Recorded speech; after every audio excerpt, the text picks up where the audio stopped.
Isang prangka at diretsang pahayag ang binitawan ni Canadian Prime Minister Mark Carney sa harap ng mga lider ng mga bansa sa ginanap na World Economic Forum sa Davos, Switzerland.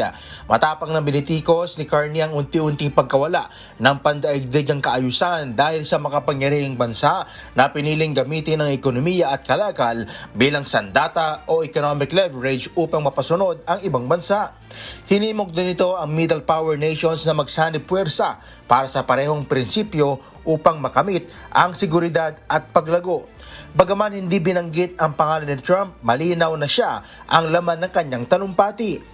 Tinulig siya rin nito ang mga planong pagpataw ng panibagong taripa ng Estados Unidos sa European countries na laban sa planong pagkontrol ng US sa Greenland.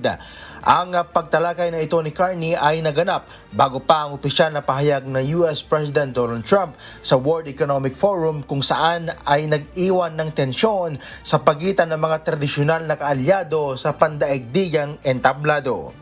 Crespo Gaban, humahataw sa balita ngayon.